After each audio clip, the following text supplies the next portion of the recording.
નમસ્કાર વિદ્યાર્થી મિત્રો, આજે આપણે એક્ટિવિટી 8 જોઈશું. તમારા શિક્ષક રમાડે તે રીતે ગેસિંગ ગેમ રમત રમો. શિક્ષક મિત્રો એક વિદ્યાર્થીને બીજો એક વિદ્યાર્થી વર્ગખંડની બહાર લઈ જઈ કોઈ ક્રિયા કરવાનું કહેશે. તે ક્રિયા કરશે, પછી વર્ગની અંદર વિદ્યાર્થીઓ તેણે શું કર્યું તે ધારશે. તેની ક્રિયા જોનાર ધારણા સાચી છે કે ખોટી તે જણાવશે. બે વિદ્યાર્થીઓ હશે. વર્ગખંડની બહાર જઈને એક વિદ્યાર્થી બીજા વિદ્યાર્થીને કહેશે કે તારે કોઈ એક ક્રિયા કરવાની છે, દાખલા તરીકે ડાન્સ. એ ડાન્સ કરશે. તે બંને વિદ્યાર્થીઓ વર્ગખંડમાં આવશે અને પછી વર્ગના અંદરના જે પણ વિદ્યાર્થીઓ છે તે લોકો ગેસ કરશે કે એક વિદ્યાર્થીએ કઈ ક્રિયા કરી હશે. જો ધારણા સાચી હશે તો તે વ્યક્તિ કહેશે હા તેણે આ ક્રિયા કરી છે. ધારણા જો ખોટી હશે તો તે કહેશે કે આ ક્રિયા થઈ નથી. આ પ્રકારનો સંવાદ થશે. એ લોકો વર્ગમાં આવશે, પછી કઈ રીતનો સંવાદ થશે તે આપણે જોઈએ. વર્ગની અંદરનો વિદ્યાર્થી ડીડ હી ડાન્સ, શું તે નાચ્યો હતો? તો તેને જે જોનાર હતો તે વ્યક્તિ કહેશે નો, હી ડીડન્ટ, તે નાચ્યો નહોતો. તે જ પ્રમાણે પાછા વિદ્યાર્થીઓ ગેસ કરશે. ડીડ હી જમ્પ, શું તે કૂદ્યો હતો? તો તેને જોનાર જો જવાબ સાચો હશે તો કહેશે યસ હી ડીડ, હા તે કૂદ્યો હતો. જેની ધારણા સાચી પડે તે વિદ્યાર્થીને અભિનય કરવાનો અથવા તમારા બદલે જવાબ આપવાનો મોકો તમને શિક્ષક આપશે. તો કઈ કઈ ક્રિયાઓ તમે કરી શકો? દાખલા તરીકે સિંગ છે, સિંગ એટલે ગાવું.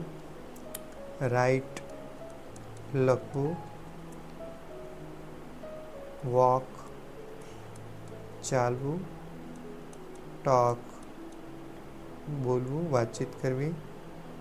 પ્રે પ્રાર્થના કરવી. પ્લે રમવું. ઈટ ખાવું. સ્લીપ સૂવું. ફ્લાય ઉડવું, ઉડવાની ક્રિયા કરી શકો છો હાથ હલાવીને. સ્વિમ તરવું. ડ્રાઈવ ગાડી ચલાવવી, વાહન ચલાવવું. ફાઇટ લડવું. સ્મેલ સૂંઘવું. પીક ઉચકવું. સીટ બેસવું. રીડ વાંચવું. થ્રો ફેંકવું. કેચ પકડવું. તો વિદ્યાર્થી મિત્રો, આ કેટલીક ક્રિયાઓ છે. બે મિત્રો ક્લાસરૂમની બહાર જાય છે. તેમાંનો એક મિત્ર સિંગ એટલે કે ગાવાની ક્રિયા કરે છે અને પાછા બંને જણા વર્ગખંડમાં આવે છે. હવે વિદ્યાર્થીઓ ગેસ કરશે. ડીડ હી રાઇટ, શું તેણે લખ્યું?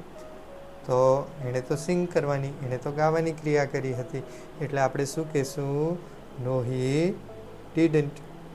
પછી પાછા પૂછશે ડીડ હી ટોક, શું તે બોલ્યો હતો? જવાબ ખોટો છે, માટે તે કહેશે no he didn't. Did he read, શું તેણે વાંચ્યું હતું? તો નો હી ડીડન્ટ. તો તેમાંથી કોઈ એક વિદ્યાર્થી કદાચ બોલી દે ડીડ હી સિંગ, તો યસ હી ડીડ, એવો જવાબ આવશે. જે વિદ્યાર્થીની ધારણા સાચી પડી હોય તે અભિનય કરી શકે અથવા તો બીજી વખત તેને જવાબ આપવાનો મોકો મળે.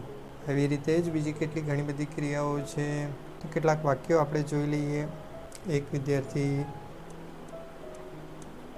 સ્લીપની ક્રિયા કરે છે. બીજા વિદ્યાર્થીઓ પૂછશે ડીડ હી સિંગ, શું તેણે ગાયું? ને ક્રિયા કરી નથી, માટે નો હી ડીડન્ટ. પાછી એ લોકો ગેસ કરશે ડીડ હી સ્લીપ. આ વખતે એ લોકોનો ગેસ સાચો છે, માટે યસ. પછી અલ્પ વિરામ હી ડીડ. મિત્રો, ખાસ આપણે વિરામ ચિહ્નોનું ધ્યાન રાખીશું. પ્રશ્ન પૂછાય છે ત્યારે પ્રશ્નાર્થ ચિહ્ન થશે. યસ કે નો જ્યારે પણ જવાબ આપે છે ત્યારે અહીંયા અલ્પ વિરામ આવે છે અને વાક્ય પૂર્ણ થાય છે ત્યારે પૂર્ણ વિરામ આવે છે.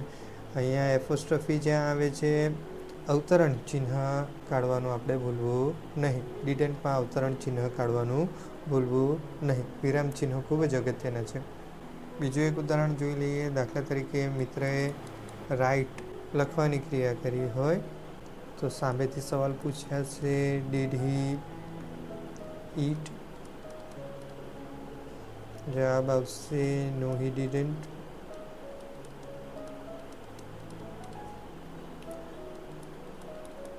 Did he right?